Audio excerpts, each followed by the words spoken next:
रमजान की रातों की रोशनी, हसन, आमना, हसनैन, महविश और थकलैन की कहानी। रमजान का महीना था और घर में खुशियों का माहौल था। हसन, आमना, हसनैन, महविश और थकलैन अपने मम्मी पापा के साथ इफ्तारी की तैयारियों में व्यस्त थे। हसन, जो 15 साल का था, खजूरों और फलों की टोकरी तैयार कर रहा था। आमना, जो 12 साल की थी, पानी के गिलास सजा रही थी। हसनैन, जो 10 साल का था, मम्मी के साथ पकौड़े बनाने में मदद कर रहा था। महविश, जो 8 साल की थी, घर को लालटेन से सजा रही थी। और थकलैन, जो सिर्फ 3 साल का था, सबके साथ मिलकर छोटे-छोटे कामों में मदद कर रहा था। ये सभी बच्चे अपने मम्मी-पापा के साथ मिलकर रमजान की बरकतों को साझा करने के लिए तैयार थे। चलिए अब चलते हैं कहानी की तरफ। रमजान का महीना था और रात का समय आ चुका था। चांद की हल्की रोशनी पूरे घर में फैल रही थी, जैसे वह हर कोने से कोई गहरा राज साझा कर रहा हो। हसन, आमना, हुसैन, महविश और तकलीन अपनी अम्मी अब्बू के साथ इफ्तारी की तैयारियों में व्यस्त थे, लेकिन आज कुछ खास होने वाला था। ये रात एक नई कहानी लिखने जा रही थी। घर में खजूरों, पकौड़ों और मिठाइयों की महक फैल रही थी। सब कुछ खुशबू से भरा हुआ था, जैसे हर एक चीज खुद से कुछ कह रही हो। तभी अम्मी ने एक नई घोषणा की। आज अपने पड़ोसियों के लिए इफ्तारी का खाना तैयार करेंगे। अब्बू मुस्कुराते हुए बोले, रमजान का महीना है और इस महीने हमें दूसरों की मदद करनी चाहिए। हसन की आंखों में उत्सुकता थी। हम क्या करेंगे अब्बू? अब्बू ने एक सशक्त आवाज में कहा, हम खाना तैयार करेंगे और इसे पड़ोसियों तक पहुंचाएंगे।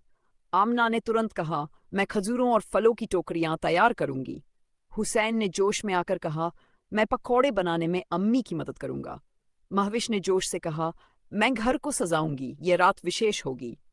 और तकलीन ने पूरा इरादा किया, मैं खाने के डिब्बे पैक करूंगा। सबने मिलकर काम शुरू कर दिया, जैसे एक टीम हो जो एक बड़े मकसद की ओर बढ़ रही हो। किचन से निकलती खुशबू, सजावट का काम और एक नई उम्मीद, सब कुछ जैसे एक खूबसूरत सपना बन चुका था। खाना तैयार हो गया और अब सबने पड़ोसियों के घर का रुख किया। पहले घर में एक बुजुर्ग दादी रहती थी। उनके चेहरे पर एक मिलीजुली भावना थी। हसन ने कदम बढ़ाकर कहा, दादी, ये खजूर और फल आपके लिए हैं। आमना ने मुस्कुराते हुए कहा, ये खाने के डिब्बे भी आपके लिए हैं। हुसैन ने गर्व से कहा, यह पकौड़े हैं, अम्मी ने बनाए हैं। महविश ने हंसी के साथ कहा, दादी, ये कार्ड मैंने आपके लिए बनाया है।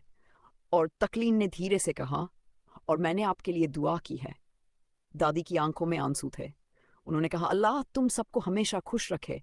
फिर सब दूसरे घर की तरफ बढ़े, जहां एक गरीब परिवार रहता था। उनकी आंखों में आभार और खुशी की लहर थी। अब्बू ने कहा, यह खाना हमारी तरफ से है, रमजान का महीना दूसरों की मदद करने का है।